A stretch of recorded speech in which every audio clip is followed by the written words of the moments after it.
I welcome you all in today's session of Learning from the Budding Optometrist, the session 1 of the series organized by Clinical Optometry Classes. Today, we have to start from amblyopia screening in pediatric patients, a case-based approach. This is our first keynote speaker, Optom Zeba Naz. She has completed her optometry degree from Jamia Hamdard University and is currently serving as the vision therapy consultant at Cursi. It's a pleasure to have you here, Zeba. You can now please continue with your presentation. Thank you, Puneet, for the introduction. And good evening, everyone. So today we are going to discuss amblyopia screening in pediatric patients. It is a case-based approach where we'll also see how we manage the patient using a vision therapy software that is CureC. So firstly, I'd like to acknowledge and thank team of Cure for Eyes and CureC for giving this opportunity and also the patient for the media consent. So the patient was a 6-year-old female residing in Gurugram, Haryana. So she first presented to us on 23rd of August 2020, and the chief complaint of the patient was blurring of vision, diplopia that was present since 1 year. So we took the case history, that was general history was normal, family history was also normal. The patient did not had any ocular or head injury. There was no past illness history. The birth history was also within normal limits. There was no surgeries or laser history and no history of patching or vision therapy. The nutritional status was also normal. Then we did the refraction, and the unaided visual acuity was found to be 6.9 in the right eye and N6 at 33 centimeter. For the left eye, the visual acuity was 636 and N6 at 33 centimeters in normal room illumination. So the dry objective refraction was found to be minus 0.75 diopter spherical, and in left eye, it was minus 3.75 diopter spherical. So we did the cycloplegic refraction, and the readings were minus 0.75 diopter spherical in the right eye, and in the left eye, it was minus 4.04 diopter spherical. The subjective refraction was also similar to the dry objective refraction. So the best corrected visual acuity in the right eye was 6.6 for distance and N6 for near. And in the left eye, the best corrected visual acuity was 6.18 and N6 for near. So we did the external examination, and the face was normal, head postures were normal, ocular position was also normal, and the ocular motility was full, free, painless in all direction of gaze in both the eyes. So we did the binocular evaluation where the stereopsis was found to be 500 seconds of arc, and Worth 4 dot test confirmed the presence of diplopia. Cover test was found ortho for both near and distance. We did NPC, the readings were 10, 12 and 12 with RAF ruler. Then we went for slit lamp examination, and the findings were normal as ocular adnexa was flat, conjunctiva was normal, sclera was normal, cornea was clear, and anterior chamber was normal in content and depth. Iris was normal in color and patterns, and pupil was also normal as no RAPD was shown. Then we did the retina evaluation, and retina was also fine as the media was clear, PVD was absent, macula was also normal, and fundus was within the normal limits. So the diagnosis was for the right eye, it was myopia, and because there was no hindrance in the ocular media, so the diagnosis for the left eye was an isometropic amblyopia. Why an isometropic amblyopia? Because there is significant difference in the refractive error of both the eyes. So for management, we advise the patient to use glasses with the latest refraction, as the best corrected visual acuity with the latest refraction was 6.6 in the right eye, and in the left eye it was 6.18. Then we gave active vision therapy, that is CureC, to the patient, and the review was planned after 1 month. So in the second visit, that was on 27th of September 2020, the aided visual acuity in the right eye was 6.6, and in the left eye it improved to 6.12 from 6.18. So the dry objective findings were minus 0.75 diopter spherical in the right eye and minus 3.75 diopter spherical in the left eye. The cycloplegic refraction was done, and readings were found to be minus 0.75 diopter spherical in the right eye and minus 4 diopter spherical in the left eye. The subjective refraction in the left eye was found to be minus 3.50. So the difference was not much. So the glasses were not changed, although the visual acuity improved, and the active vision therapy was also asked to be continued. We asked the patient to review for after 1 month. Then in the third visit, that was on 24th of October, the aided visual acuity in the right eye was 6.6, and in the left eye, it significantly improved to 6.9. So we did the right objective refraction, and in the right eye, the reading was minus 0.75 diopter spherical, and in the left eye, the reading was minus 3 diopter spherical. The cycloplegic refraction in the right eye was same, minus 0.75 diopter spherical, and in the left eye, it was minus 3.50 diopter spherical. Subjective refraction was also similar to the dry objective refraction, and the best corrected visual acuity in the left eye improved to 6.6 part. So in the first visit, the best corrected visual acuity was 6.18, that has now improved to 6.6 part. So the glasses were changed to the latest prescription, and the active vision therapy is also continued with reduced duration, and the patient has asked for review after 1 month.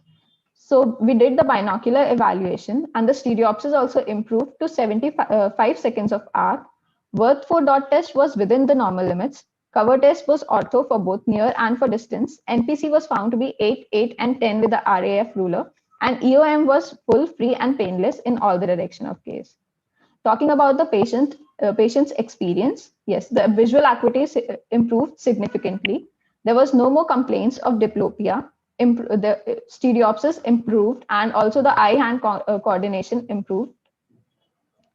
So what does active vision therapy software use? So it uses random dot stereogram as we do the test in for stereopsis. It is nothing but random dots that are spread on a particular surface, and the patient is asked to identify the specific pattern using anaglyphs. So in this, the patient is given these in the form of therapeutic exercises. So the stereo acuity of the patient improves. Next is dichoptic principle. It is nothing but the use of two colors. So here we have used red and blue color that provides wide variety and range of wavelengths. So there is no mixing of two colors by the eyes.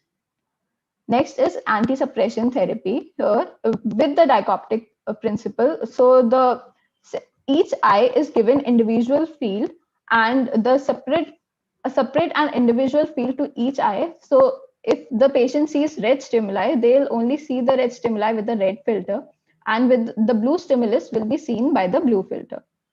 Next is crowding phenomena. So in this, the patient has to select a particular stimuli amongst the huge stimuli, variety of stimuli present.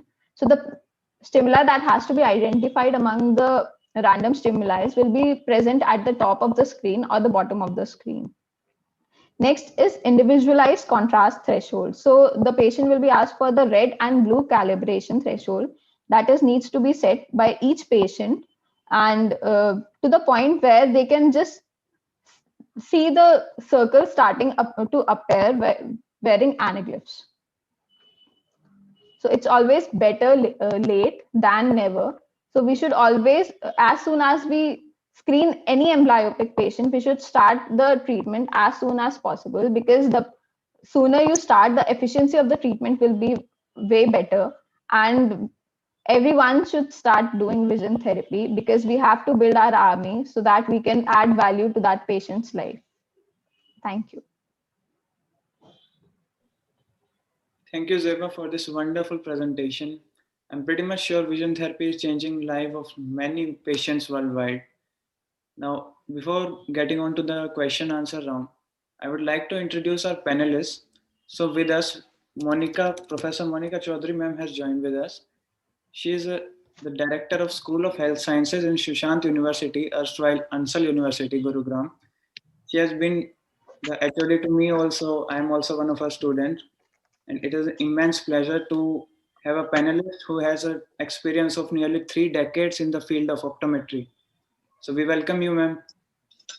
Thanks for joining. Thank you so much, Puneet, and wonderful presentation which has come in. In fact, the presentation skills were very nice. I just missed the initial part because the moment I reached, I logged in. So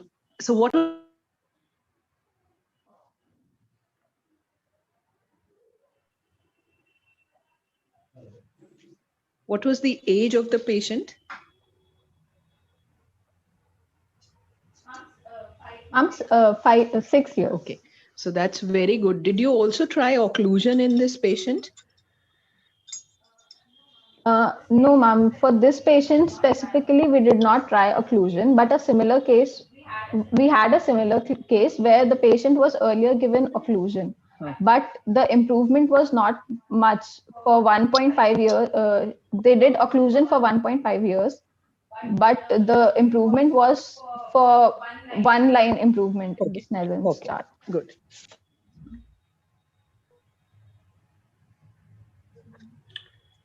Next on the panelists, we have Optum Sunil Dixit sir. I guess everybody here knows who the man is. He has impacted many lives of patients because he is indulged in clinical optometry since a long time now. And he is the one who has inspired many of us to get indulged into the clinical field of optometry. Welcome, sir. Thank you, Puneet. Thank you so much for this lovely introduction. And now I'm just looking for the chat box if we have any question. Otherwise, we can move on our next presentation. Good evening, Monica ma'am.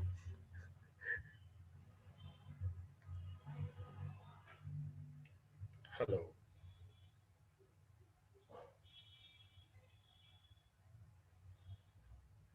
Sir, I guess Monica ma'am has lost the connection somehow. Okay, no problem. So now I think if we can just check the chat box, we have any question?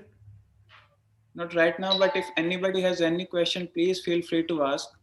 We'd be very happy to answer you. And that is the only way we clear our doubts. So even I would like to ask something, one question to Jeba. As I have seen the many patients, at the age of 30 or maybe below 30 is quite easy to improve the vision with the vision therapy. But I have no experience with the patient of like age 45 or 50 or even 55. So, do you have any patient who like benefited at the age of 50 or maybe 45? And if yes, then you can share your experience. Yes, sir. With vision therapy, the most busted myth is that amblyopia has no treatment of amblyopia has no age bar. So yes, we have patients at the age of 50 who have we have given the treatment to them, and the progress was I would say not as efficient as the patient with the age of 6, but yes, within 4 months the patient has improved from 624 to 69 within 4 months. So yes, the patient can be treated with of any age can be treated with vision therapy. Right, thank you. And especially what I have seen in a few patients. Suppose the patient has 560 vision, right? I think I lost my internet connection. Am I audible? You are perfectly fine. Please continue. Okay, right. So suppose a patient has 560 vision and we have started vision therapy, and once after like 3 months or 5 months, 6 months, whatever, we have a limit of that software for the therapy. So once we suppose complete the course or like the vision therapy once, and we could achieve only 612 vision. So do you think we should start rescheduling for that particular patient, or is it the extreme line where we should not try again? So that will be the best vision for those particular patient. No, sir. If the patient is improving to 612, that means there is still scope of improvement, and then we can start the vision therapy. We can continue, ask the patient to continue vision therapy, and we can just keep on looking and reviewing the patient. Right, I would thank also you. like to provide an input here. Vision therapy is not something which is standard for everybody. It is customized and individualized for each patient. So we have to tailor it for the expectations and for the needs of the patient, just like how we do it in the low vision segment. Right, right. And Puneet is an expert of vision therapy here with us. So I would like to ask one question from Puneet also. Puneet, as we have so many software in the market, so how you describe how the means why the practitioner should go for the Cure C only? Is it has any kind of extra advantage from another one? Yes, sir, definitely. I'll tell you the first and foremost one, it is the most affordable vision therapy software on the planet. So we are the single ones who provide vision therapy in offline and online both modes. So if the patient is rural also, the patient can get access to vision therapy. He does not necessarily has to have an internet connection. He can perform vision therapy even without an internet connection due to the online and offline mode present. Secondly, we are the most affordable ones, and we customize each and every patient's therapy. We provide option of contrast threshold, options of many newer exercises and newer technologies coming in. So we are more focused on the research and technology segment, which makes us different, that we are dedicated to provide the best to the patient and empower the practitioners. As we are the most affordable ones, all the benefit goes either to the hospital or the optometrist, empowering the community of optometrists all around and the eye care fraternity itself. Okay.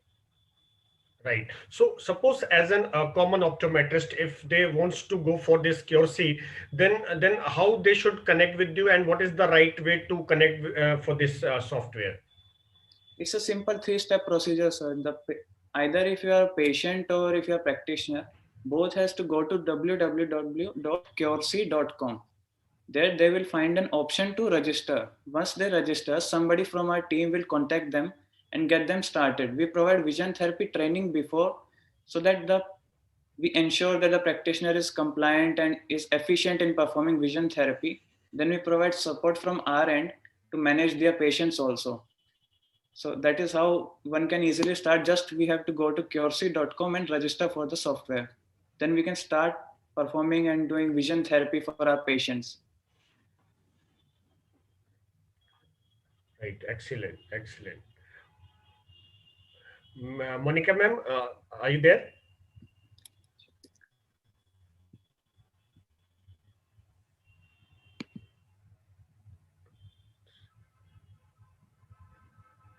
Hello. Hello. Hello. I think ma'am lose the connection. Hello, ma'am, you are there? Yes, I'm here. Okay, okay, right. So, ma'am, would you like to add anything on this as we are moving on next presentation? So, would you like to just summarize the Yeah, I think thing? it was wonderful. But what she should do is, next time they should try to bring in a comparative research paper where vision therapy over occlusion, because occlusion is so far the gold standard. So if he could summarize some of the research papers where vision therapy is proved equivalent or at least better to this case report is nice, but some evidence base is actually also relevant if you have some research papers concluding on it. Right, right. Good effort, very nice.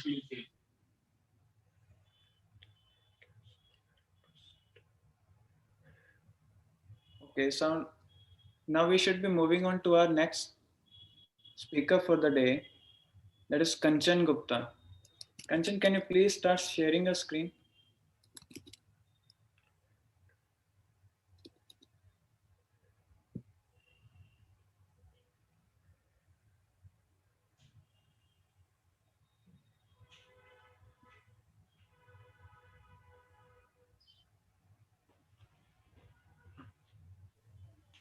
Yes, good.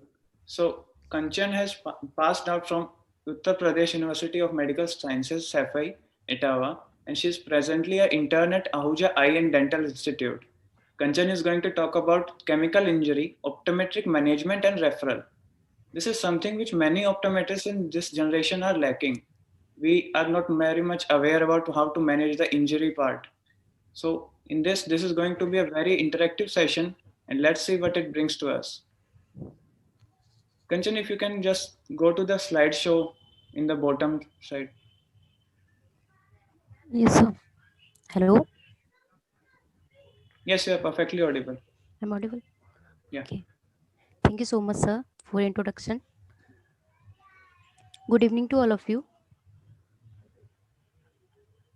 Sorry to interrupt you, Kanchan. I think you have to go for the full of his screen. I think ये full screen पे आपको जाना है.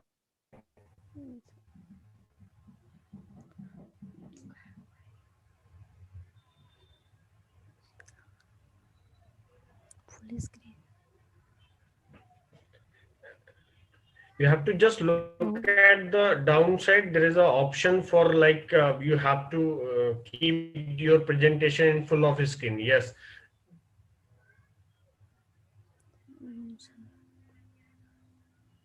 Go more next, go more one.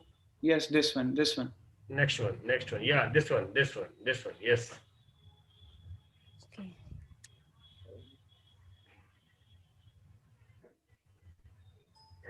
Yes, Hello. excellent. Hello, everyone. Good evening to respected sir and ma'am. Firstly, I would like to thank you so much, Sunil sir, for giving me this opportunity, and it's my pleasure to introduce myself. My name is Kanchan Gupta. I completed Bachelor of Optometry from Uttar Pradesh University of Medical Science (FI), and now I'm pursuing internship from Ahuja Eye and Dental Institute, Gurgaon. So today, today my topic of my presentation is chemical injury, optometric management, and referral. So let's start from the introduction. Ocular injury is one of the common causes of acquired blindness in children. The consequences of childhood injury are harmful as it leads to permanent blindness and visual handicap. It also affects the physiological, social, and emotional development of a child. Before sharing my case, we should know about what is chemical injury. Injury ranges from direct damage to cells and tissues by caustic agents like as strong acid or bases. Remember, injury is more devastating than that of acid injury. Mild ones will produce conjunctivitis, while more severe ones may cause to turn white. Cornea turns white. There are many different modes of chemical injury. These usually occurs due to external contact with chemicals under following circumstances, like as a domestic accidents, agricultural, chemical laboratory accidents, deliberate chemical attacks. In domestic accidents with ammonia, solvent and detergent and cosmetics, and in agricultural accidents due to fertilizer, insecticides, toxins of vegetables and animal origin, and in chemical laboratory accidents with acids and alkali. Deliberate chemical attacks with the acids to disfigure the face. There are many symptoms like as eye pain, eye redness, blurring vision, watery eye, irritation, inability to keep your eyes open, feeling to foreign object in the eye. There are the signs: swelling of the eyelid, conjunctival hyperemia, irregular corneal surface, cornea may become opaque or edematous. Now I'm going to share my case. So there is a 5-year small girl presented in late evening with complaint of severe pain in left eye, and the right eye was normal. The history of patient is chemical fallen in left eye, that is acetic acid. So as an optometrist, what can we do? On examination, we find lid is normal, cornea have edema or chemosis, and conjunctiva had many congestions, and anterior chamber and iris are normal. So as an optometrist, what can we do? Firstly, wash the patient's eye with normal saline of 1 to 2 liter of solution for 30 minutes. Firstly, wash the patient eye. There is a small video.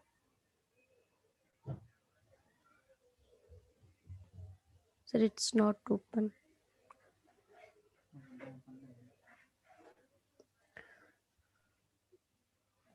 And we prescribe antibiotics like as erythromycin ointment 4 times a day, and cyclophagic agents like as atropine, cyclopentolate, artificial tears, lubricating eye drops. Finally, refer to an ophthalmologist, refer to corneal surgeon as early as possible for further management. Remember to never patch the eye in chemical injury. This is the picture of next day when the patient met with an ophthalmologist. This is the picture of next day. Finally, we got this result after 1 week. This is the picture of after 1 week. And the home message is, as an optometrist, we should aware with the ocular emergency situations. Remember, never patch the patient's eye with chemical injury. Always refer to the corneal surgeon for further management. And optometrist has played a role of bridge between patient and ophthalmologist. Thank you. Hello. Thank you, Kanchan, for your presentation. This is very, very enlightening for the optometrists who are with us right now. Thank you, sir. If So, anybody has any questions, please feel free to write up in the chat box. We will take up the questions from there. I think audience should come forward and discuss this. yes.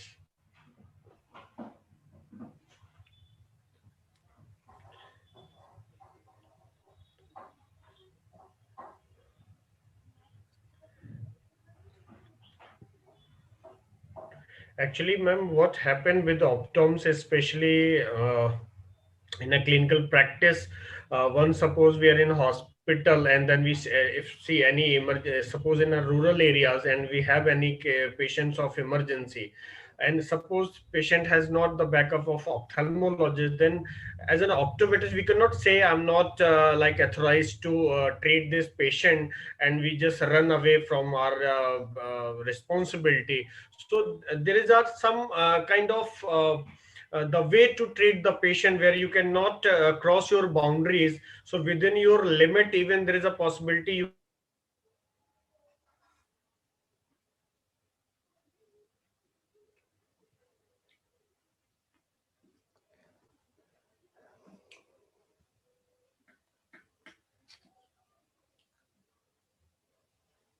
even, and we are even going to start from the next month. So this is like if you suppose any chemical injury patient visit to any optometrist, so if you just wash the eyes, then almost 80% you just treated the patient. There's nothing has to be done else. If you just wash the patients with the normal saline like BCC, RL, ringer lactate, and just refer the patient to the ophthalmologist, then the patient will 80% get relief from your wash only. But if you don't wash, that the patient will wait for next day, then I'm very sure the patient will lose the eyes. The whole cornea will be melted. So as an optometrist we should aware how we can. So this is, if everyone just keep the things how I can help the patient in your mind, then there is are multiple way to treat the patients, and even without crossing your I boundaries. think I would like to add here, Sunil, you are very rightly said. You see, the first aid should be, as we are primary eye care, should be our job. Unfortunately, the law does not permit us to do anything like this in date to day. So this is something which you all should be representing also. You should fight for these things that government should done. I mean, these Yes. cases are actual a good thing when you can document and prove that this patient's vision could be saved because the optometrist could give the first aid treatment. If it was not, then the patient would have lost his eyes forever. These are the cases which, if we try to reflect, we can actually fight for our rights of prescription and even at least management at the primary level. Yes, ma'am. Yes, ma'am. And it was actually wonderful presentation by Kanchan, and she is an intern at Ahuja and Dental Institute. I'm really proud to see the patients how she presented. It was actually wonderful presentation. Thank you, Kanchan, for Thank you, sir. sharing your experience. Thank you so much. Thank you, sir. Kanchan, now we have a question from somebody in the chat box. That is how to take vision in severe chemical injury patients, because he thinks that vision is mandatory. So how do you plan on taking vision in severe chemical injury patients? When and how? Can you please elaborate?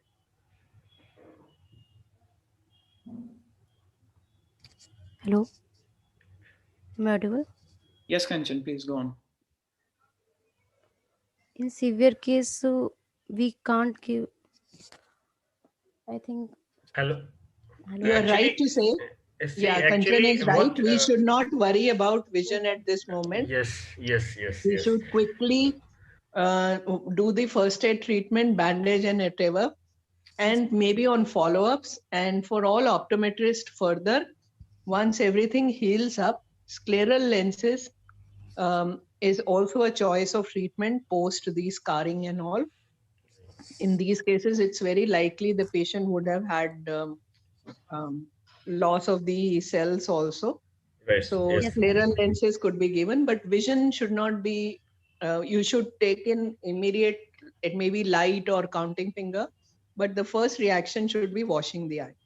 Yes, And sir. this, and especially what I had seen in many cases, and the patient comes with like hyper activity, and the mind level is very higher emotionally.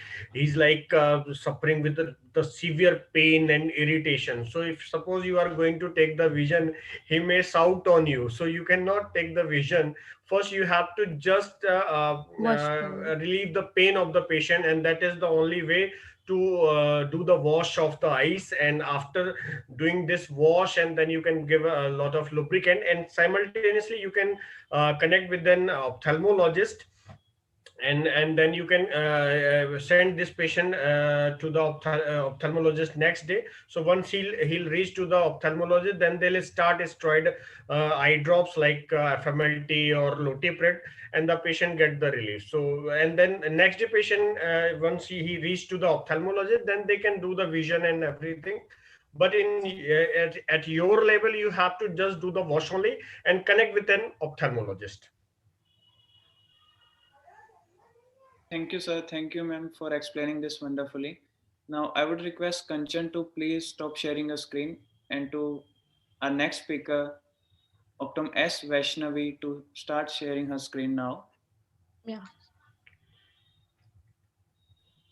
And we have a question coming in from Ashit Tripathi that any changes in treatment when injury occurs by acid or by base? So, is there any change in the treatment modality? See, actually, there is a lot of changes if you look at the injury that depend on the severity of the cases. So, if suppose the patient is coming like with the total burn of the cornea, then there is the totally different guidelines for the treatment. Like the patient may require some kind of amniotic membrane treatment, etc. So, so at your level, I would suggest, even if there is no any abrasion at the cornea, if suppose it's went like LP only at the conjunctiva or palpebral conjunctiva, then I would suggest to go for the wash. If there is any patient with the injury like chemical injury, then you have to go for the wash first. That's it. And the next the treatment for the any further treatment, you have to send to the ophthalmologist. Thank you, sir. Thank you again. And now, Optum Ash Vaishnavi, can you please share your screen? Yeah.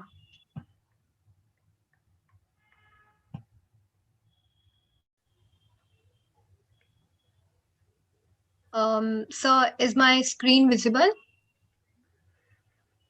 Yes, perfectly. It's visible now. Just Okay. try to get it on full screen Yeah. now.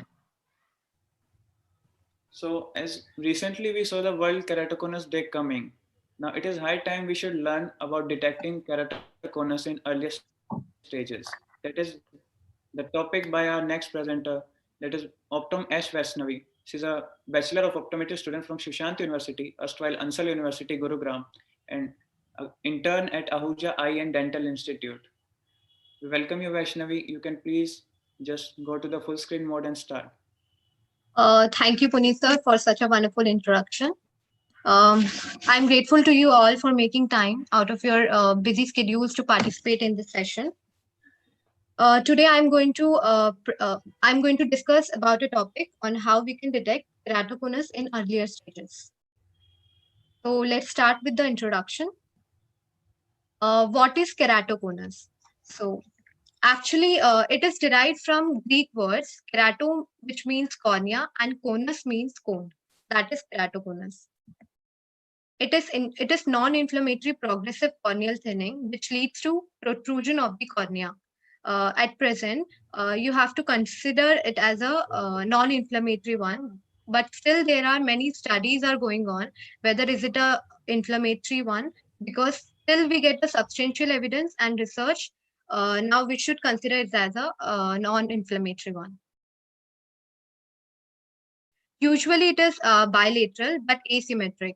Some patients may present with only one eye and other eye be normal, and sometimes patient may present with advanced keratoconus in one eye and very certain changes in the other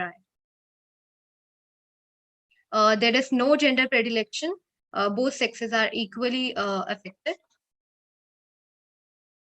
And it is most common primary ectasia. Among all corneal primary ectasia, keratoconus is the most common one. So this is how the keratoconus looks. And most commonly seen in the second decade of the puberty age. And it can also be seen in pediatric age groups as well as after the age of 30 years. The good thing about keratoconus is it stabilizes by the fourth decade.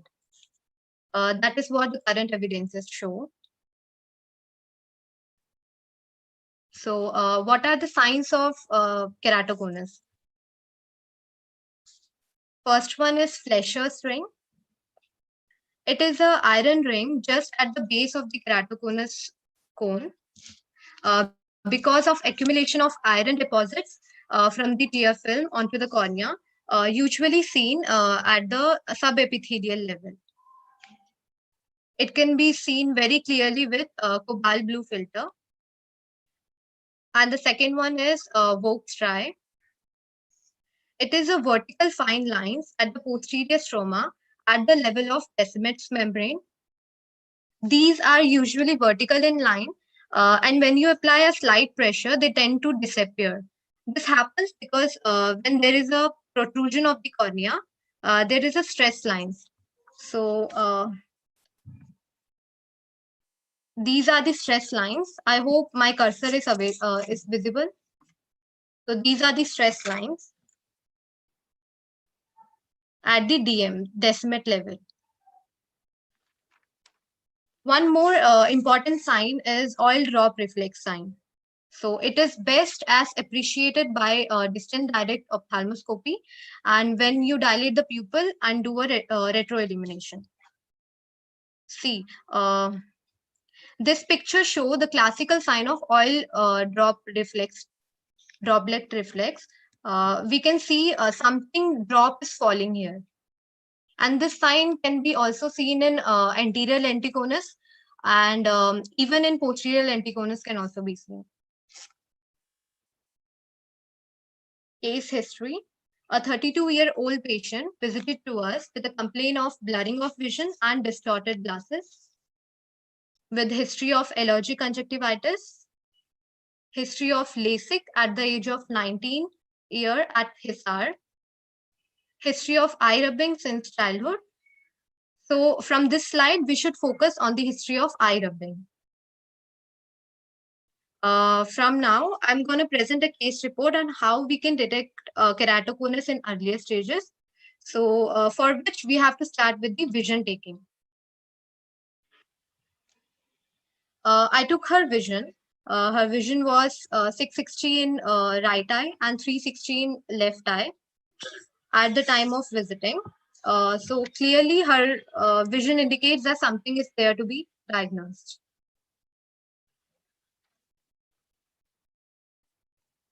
So this was her PGP, her previous class prescription, which she was using already. Then we did her auto refraction.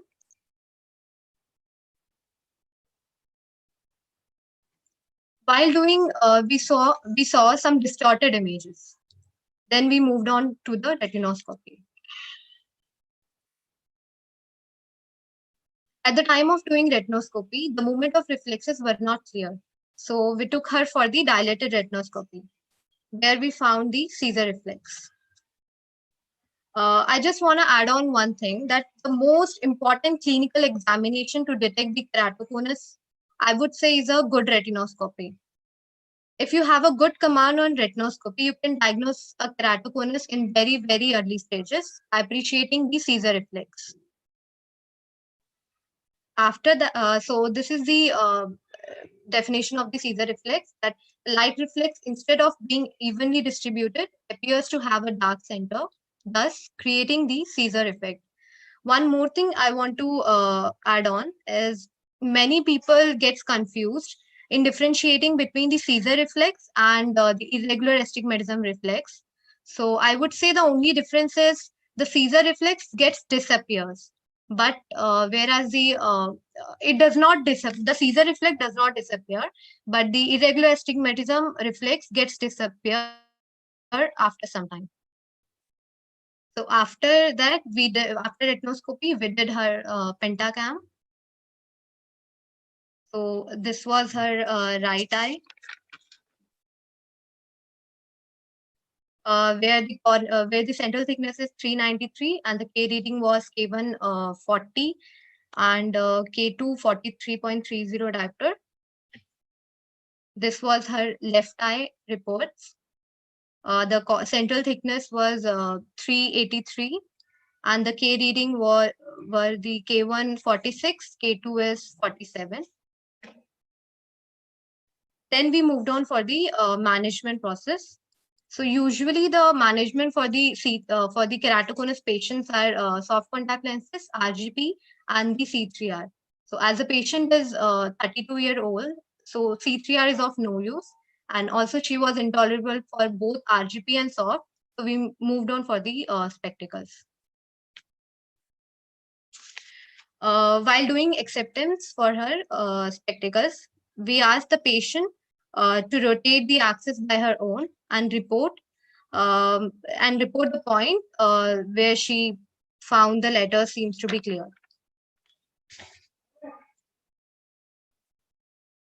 Aspects to be noted. When to suspect keratoconus? So this is very important for us in day-to-day practice, because the diagnosis of keratoconus depends on suspecting the patient and subjecting them to the investigation. If the patient comes with the history of eye rubbing, especially with the children's, with the history of VKC or allergic conjunctivitis, in your routine examination, if your auto K reading is more than 48, a patient with high irregular astigmatism, and sometimes a patient can come with 6/6 vision in Snellen vision chart, but they'll be complaining of like, doctor, that my vision is not good. I don't know how to explain about it, but my vision was good earlier, but now I can see. But it is not that good what I was seeing previously. So these type of patients, you have to suspect something is there in the cornea. Whenever patient comes for refractive surgery, telling that my vision is not good with contact lenses and spectacles, you should have a suspicion. And of course, also, if a patient comes with a family history of keratoconus. Yeah. So that was my presentation. Thank you very much, Sunil sir, for giving me such a wonderful opportunity. And also, I would like to thank Professor Monica Chaudhary, ma'am. Thank you, ma'am. Thank you very much for giving us your precious time today. Thank you. If anybody The have pleasure any... was ours, Vaishnavi. Yeah, till the questions come in your chat box, I had few comments to your presentation. Okay, yeah, ma'am. It feels proud to see students presenting in such good form. And of course, we would like to correct. The first thing is, this was a post-LASIK ectasia case and not a keratoconus case. Okay, ma'am. Keratoconus is a progressive disorder which is non-inflammatory, but I think in your case, if I understand, this was post-LASIK ectasia, right? So we shouldn't say it as keratoconus, but it is post-LASIK ectasia. Secondly, C3R's decision could be yes taken if this was a progression observed and the ectasia was changing, because in post-LASIK cases, sometimes progression continues. Age is not the bar in that cases, right? Okay, ma'am. So if there are Okay, sure. distortions happening, and of course, a contact lens is the mainstay treatment for these patients. And we should have worked up again. And I would suggest we should look into that, because even if glasses are 6x6, but the quality of vision would never come. So I think wonderful effort. Thank And you, I ma'am. would request others to take up the questions for it. Yeah. If anybody have any query, please put it on chat box, or you can also unmute yourself and speak up. Thank you, Vaishnavi, for your insights to the keratoconus topic. We have Thank a you, question Puneet. coming in, that is, why do we still need to wear contact lenses after C3R is done? Okay. So basically, C3R is done to stop the progression of the keratoconus. It is not a refractive procedure. It is a procedure of stabilizing the keratoconus. So that's the answer. Yeah. Hello, Vaishnavi. Good evening. That was a wonderful presentation. I would like to ask you that in your case presentation, why you have not done the C3R? Okay. In my case, she was 32-year old. So at this stage, the chances of progression is very, very less. So that is why. I hope you understand. I would just Yeah, like to thank you. add here something, as she was the patient of actually at the age of 32, and the progression was already checked two Yeah. or three times already recently, and the patient was diagnosed for the keratoconus at AEDI, and the patient was finally advised to wear RGP contact lenses, but and especially I just especially would like to mention here, this patient has been seen by Monica ma'am also. Monica ma'am, आपको याद है ये वो patient है Nancy. Nancy. Yes, ma'am. So she was actually very allergic with the contact lenses, like RGP contact lenses. So she was not able Intolerant. to tolerate those RGP lenses. So finally, she turned to soft contact lenses. So she, with the soft contact lens, she was like a 6'9" or 6'9" partial. So she was able to manage, but she was not a happy patient with the soft contact lenses. But she was also not tolerating the RGP contact lenses. But the patient was already 32. At the age of 32, I don't think so there is require any kind of C3R treatment, especially if the progression is not there. The patient, if suppose the patient has habit of rubbing, then even there is a possibility of the progression even post C3R. So every patient is very individual. So we have to assess everything about the patient, and then we have to decide whether we have to go for the C3R first, or we have to go for the contact lenses. And the thickness of the cornea is also matter to take this decision. Monica ma'am, hello.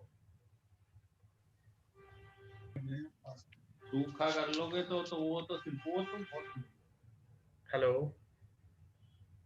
Monica ma'am, you are there? Yeah, I'm sorry I missed the voice. So what was the question? Last one? Actually, someone asked why you did not go for the C3R first, and directly you move I understood. on. Yeah, that question I listened. So you see, I would say yes, Sunil, you had said we don't, but post LASIK cases actually continue to cave in. The corneas rather continue to cave in. And if it is ectasia, my personal experience says that there are strong chances of progression. So this patient should be followed up. And as Sunil had said, if on first follow up or second, till we are sure that the progression is not happening, then only. And at Ahuja Hospital, I know it is very conservatively done. But the moment we find that, yes, the changes have come in, the C3R has to be done in such cases also. So there is a very strong possibility if it is a slow progression, the patient may have to go for C3R. later. So that is why these patients should be followed up regularly. Right. And even I just thank you so much, ma'am. And even I would just like to add just fine line, and especially when you see the patient with the refraction. So if you see the changes in the refraction, that doesn't mean the keratoconus is progressing. So for the keratoconus progression, you have to go for the pentacam. You have to evaluate the thickness of the cornea, and then only you can decide is there progression or not. Then you can decide the whether patient should go for the C3R or contact lenses.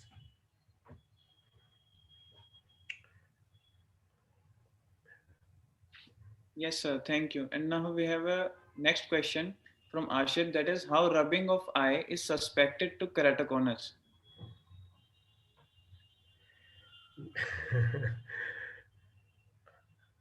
I'm just looking at Monica ma'am first and then I'll answer.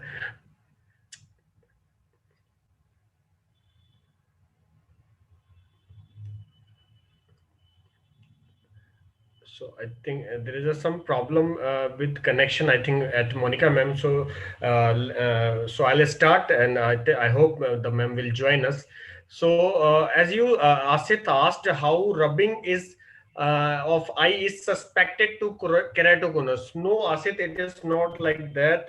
You just understand the allergic conjunctivitis is a totally different thing, but it can be a strong reason for the keratoconus. So if patient has allergic conjunctivitis, that doesn't mean patient has keratoconus. The keratoconus has different evaluation of the cornea, and you have to go through all those evaluation. And then if there is a thinning in the cornea and the all parameters are coming like that, then you have to go, you can diagnose for the keratoconus. But yes, in a patient of allergic conjunctivitis, you have to assess the patient in a way of keratoconus also, because there is a possibility of keratoconus with the patient if patient has a history of long time allergies. Yeah. Sorry, I think mic was not Yes. was muted when I was talking. Acha. Okay. So rubbing of eyes, as the question is, there is a very strong correlation, and Yes. it is actually documented that people who rub their eyes are very likely to get into these ectasia problems. So the first thing, the moment you detect keratoconus, you have to tell the patient, stop rubbing the eye. They may use lubricants, and rubbing of eyes is secondary to allergic conjunctivitis. Right. So we usually, when we see patients coming lot from these dusty environment and states like Rajasthan and all, there is a big incidence of keratoconus in that area, because it's a very dusty environment and people have a lot of allergies. So kids, 9-year-old, 11-year-old, they get keratoconus, and very strong correlation, they have allergic conjunctivitis. Because of allergic conjunctivitis, they are rubbing the eyes, the corneas are thin, and then that leads to progression. So all this is interlinked. However, the etiology of keratoconus is still not confirmed to say yes, this is because of this. Inheritance, genetics, all this is also linked up. But the moment there is chance that you see keratoconus patient, you should immediately tell the patient, don't rub the eyes, and allergies have to be treated. Thank you, ma'am. Next, we have a question from Babita Rajput. She's asking that as an optometrist, how can we decide that we should give soft or RGP lens or refer for C3R? What is the criteria for deciding? Yeah, so as an optometrist, you should actually, you see, soft lens, the regular soft lenses can only be fit in those cases where the vision is perfect with the spectacle correction. And if the patient is partial vision, you cannot give soft contact lens, number one. And that is only 1% or 2% of patients where you will be able to give. Or it is a very early keratoconus, but that too you should think about disposable lenses and lenses with silicon hydrogel and high modulus. Then there are soft contact lenses, especially for keratoconus, which is made by Menicon and Rosecale soft lenses. The third is next RGP. 90% of your patients will actually benefit with RGP corneal lenses. And Whenever corneal lenses fail, we give scleral contact lenses. The next option, if corneal fail. So soft lenses only when the spectacles give a very good vision. Then only soft lenses, the regular soft contact lenses, disposables one that we have. Otherwise, the moment you see ectasia patient, think only about a rigid contact lens. And C3R, the purpose of C3R is controlling progression. It's not a treatment. It will not give, this does not restore vision. C3R only means controlling progression again and again, retarding the progression. So you should actually, if you find a patient with progression, then only you should advise C3R. Otherwise, if it is a stable cornea, progression has happened to the worst, no need of C3R. But regular monitoring of keratoconus topographies, anytime you find changes, that's the time when you have to immediately refer to the surgeon for C3R. But even after C3R, patients will have to wear the contact lenses. Thank you so much, ma'am, for simplifying it for all of us. And the second part of the question was like, I just would like to add on this. He asked that what is the average corneal thickness for C3R? So normally, in the average corneal thickness is like 400, but in few cases you can go with the some like the making the corneal thickness swelled, and then even you can go for the procedures. And the second thing is, once you go for the it is a cross linking like collagen fibers, so you just try to making the corneal collagen fibers is stronger. So once the collagen fiber become big, then it turns to onwards like outward like keratoconus. So the procedure is just for to stabilize the cornea at the same stage. But still after C3R, if the patient has a habit of rubbing, then there is a possibility of progression in keratoconus. And even post C3R, the patient definitely require contact lenses. But yes, there is a possibility after the procedure, there are a lot of changes in the cornea is going to happen. So the fitting will be changed, and even you have to then take the decision as per the parameter, what kind of contact lenses you wants to go. So basically what we do in C3R is that we remove the epithelium and we put the dextron riboflavin. Then the dextron riboflavin swells to the cornea for more than, as Mr. Sunil sir said, 400. So for more than 400, then we apply the UV light. So the main thing is putting UV light because it can damage the endothelium. So we have to be very, very careful Yes. So while doing these cases only. Yes, so especially we can just take in a very special situation like 370 micron cornea only. And if it is below that, then you cannot go for the C3R even.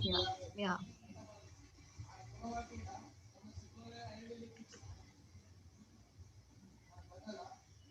Thank you, sir. Now, next we have a question again from Ashit. He's asking, is there any chances to develop keratoconus in post-LASIK patients?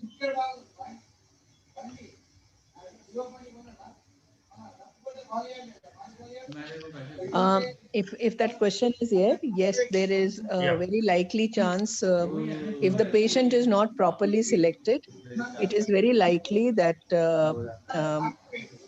the ectasia, we shouldn't use the word keratoconus, we should say ectasia can develop in these patients. And we do come across patients with LASIK after some years who have shown these kind of complications.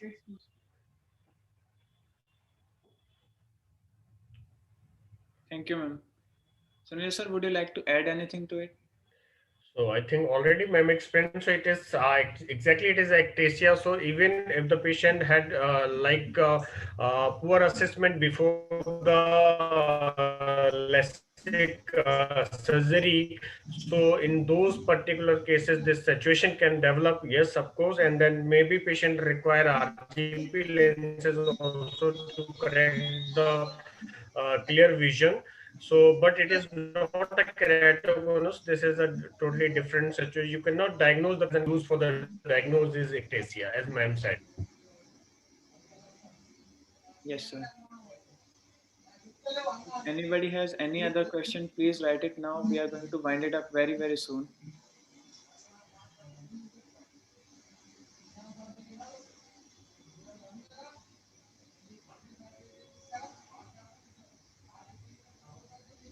Till then, I would like to comment that it was an excellent presentation skill by from S. Vaishnavi.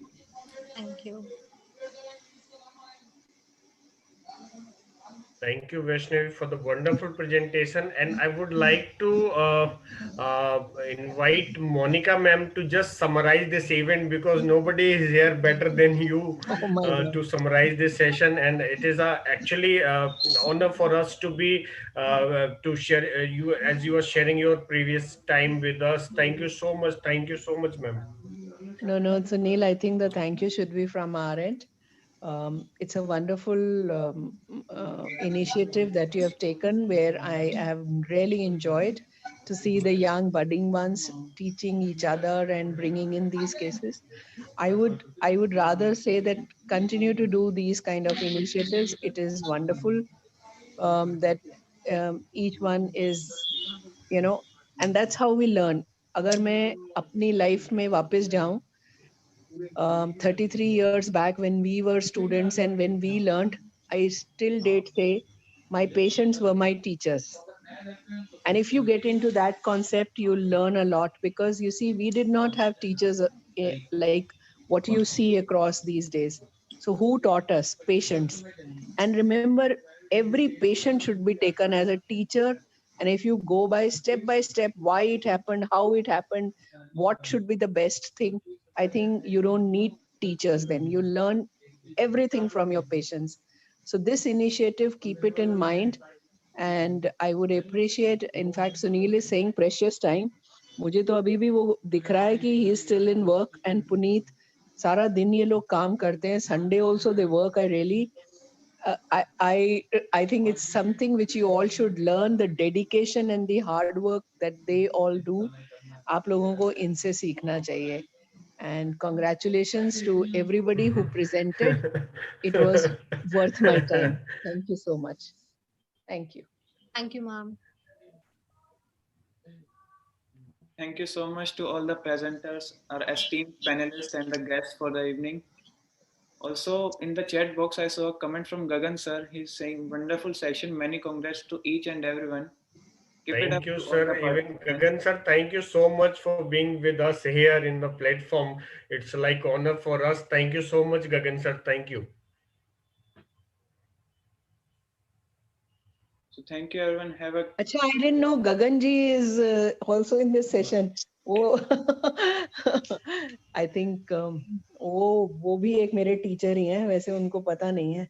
उन्होंने भी मुझे बहुत कुछ सिखाया है. Gagan, sir, you are there? Puneet, can you just unmute Gagan, sir, for some time? Yes, sir. He's on. Okay. Hello.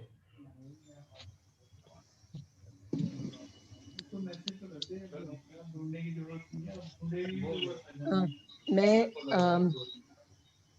In fact I would say आज से 10-12 साल पहले की बात है. Gagan ji brought in scleral lenses in India, और जो एक आने वाला टाइम है वो मेक इन इंडिया. अगर उसका किसी को ऑप्टोमेट्री में अवार्ड देना है तो सानीज को दिया जाना चाहिए. फॉर आज की डेट में कोई ऐसी चीज नहीं है जो ये कॉन्टैक्ट लेंस में अब नहीं बना सकते हैं. अनफॉर्चुनेटली यस, हम लोग अभी उस मल्टीनेशनल वर्ल्ड में रहते हैं और हम क्वालिटीज को कंपेयर करते हैं. बट आई थिंक अगर हम मेक इन इंडिया के ओथ पे सब चलने लगे हैं तो एक टाइम आएगा जब हमें बाहर से कुछ भी नहीं मंगाना पड़ेगा और सब कुछ यहीं मिलेगा. and he is a person जिनका मैंने passion देखा है, और जो मतलब लेंस जब इन्होंने शुरू किया था बनाना, खुद आना, पेशेंट में देखना, फिर साथ बैठना, हम दोनों बैठे हैं, फिर उसके रिजल्ट्स अंडरस्टैंड करना, फिर मॉडिफाई करना, फिर क्रिएट करना. सो आई थिंक इतनी अच्छी लेबोरेटरी सपोर्ट के होने की वजह से ही हम प्रैक्टिशनर्स जो हैं परफॉर्म अच्छा कर सकते हैं. And I think he needs and specially ma'am, मैं तो मैम के साथ ही मैंने काम सीखा, मैम से ही सीखा है सारा कुछ. और हमने जब स्टार्ट किया था मैम, 8-10 साल हो गया यहाँ पे आरजीपी प्रैक्टिस पे. तो मैंने मुझे लगता है मैंने जब भी गगन सर को कॉल किया होगा कि मुझे ये स्पेशली ये चाहिए या इस तरह का चाहिए, मैंने कभी भी उनसे ना वर्ड नहीं सुना. I have never heard no words from Gagan sir. He always encouraging for any kind of help, to not to the optometrist who's like in a public domain और या कुछ भी ऐसा नहीं है. मतलब एक छोटा सा भी कोई दूर बैठ के फोन करता है, then he respond very well and he always encourage उनको सपोर्ट करना, हर तरह का सपोर्ट करना, पीछे से कोई प्रॉब्लम होती है उसके लिए लेंस प्रोवाइड कराना. सो आई थिंक जो एक्सपीरियंस हमारा सिल्वर लाइन गगन सर के साथ रहा है, दैट वाज एक्सीलेंट है, और अभी होप के वो ऐसा ही बढ़िया सा चलता रहेगा. Thank you Gagan sir. और हम ट्राई कर रहे हैं कि आप, अच्छा सर का मैसेज आए कि sorry I couldn't unmute my self. Puneet, you can you just do the help? Sir, there is some condition at sir's end, so Okay. he cannot Right, use right now. right.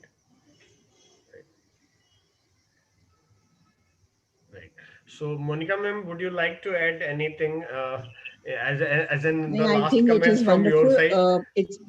No, I think we appreciate all this, and everybody's contribution was exemplary.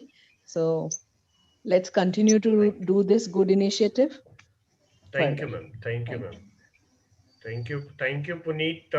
Thank you again Vaishnavi, Kanchan, and Jeba for the wonderful presentation. And next Monday again we have the same webinar, which is again case-based. It will be again case-based presentation. So Puneet, would you like to add the last comments from your side? Sir, I'm actually really very much surprised by seeing the presentation skills of these students. When I was a student, I was not this much eager to come in front of audience, always hiding somewhere in the back seat. So this is really a very, very big step and a step forward in your professional career. So I wish you all very, very best of luck. And a good night to each and everyone. I guess we all have. Thank you. Yes. Thank you, Puneet, for moderating wonderfully the session. Thank you so much. Thank you all the audience who's like sharing your time with us. Thank you each and everyone. Thank you so much. Bye. Good night. Thank you, Gagan sir, for being with us. Thank you so much. Good night, everybody. Good night. Good night.